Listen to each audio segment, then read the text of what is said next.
শেষমেশ বিতর্কিত নাচের দৃশ্য নিয়ে ওটিটিতে মুক্তি পেল উর্বশী রৌটেলার ডাকু মহারাজ। এদিকে পোস্টার নকলের অভিযোগে ফেঁসেছেন সালমান খান। বিস্তারিত অঞ্জলি কবিরের ডেস্ক রিপোর্টে। Telugu action drama cinema Daku মহারাজ এবছরের 12 জানুয়ারি বড় পর্দায় মুক্তি পায় সিনেমাটি, যা বক্স অফিসে দারুণ সাড়া ফেলে। তবে এই সিনেমায় দক্ষিণী সিনেমার বরেণ্য অভিনেতা নন্দমুরি বালাকৃষ্ণের সঙ্গে বলিউড অভিনেত্রী উর্বশী রাউতেলার একটি অশ্লীল নাচের দৃশ্য নিয়ে বিতর্ক সৃষ্টি হয়। এরপর খবর ছড়ায় যে 21শে ফেব্রুয়ারি নেটফ্লিক্সে সিনেমাটি মুক্তির আগে উর্বশী রাউতেলার অশ্লীল নাচের দৃশ্যটি মুছে ফেলা হয়েছে। তবে এই সংবাদটি ভুল বলে জানিয়েছে ভারতীয় গণমাধ্যম ইন্ডিয়া টুডে।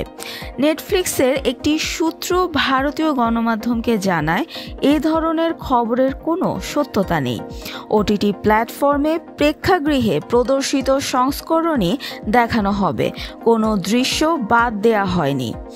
ববি কল্লি পরিচালিত ডাকু মহারাজ এর নন্দমূর্তি বালাকৃষ্ণ ও উর্বশীর পাশাপাশি ঋষি, চন্দিনী চৌধুরী, প্রকাশ রাজ, শচীন খেদেকর, শাইন টম চ্যাকো ও রবি কিষানের মতো তারকারা অভিনয় করেছেন।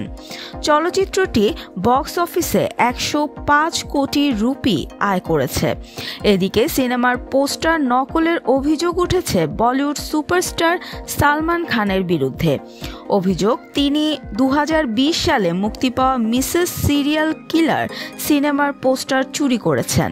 বিষয়টি আলোচনায় আসে সালমানের আসন্ন ছবি সিকান্দার এর নতুন পোস্টার প্রকাশের পর। মিসেস সিরিয়াল কিলার এর পোস্টারে অভিনেত্রী জ্যাকুলিন ফার্নান্দেজকে ধারালো অস্ত্র হাতে দেখা যায়। তার চোখে মুখে ফুটে ওঠে আক্রোশ। সমালোচকদের দাবি, সিকান্দার ছবির প্রথম পোস্টারে সালমান খানকে ঠিক একইভাবে উপস্থাপন করা হয়েছে। সিকান্দার ছবিতে সালমানের বিপরীতে দেখা যাবে দক্ষিণের জনপ্রিয় অভিনেত্রী রশ্মিকা মান্দানা ও কাজল আগারওয়ালকে।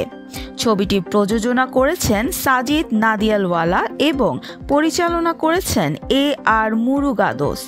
আসন্ন ঈদে সিকান্দার মুক্তির কথা রয়েছে।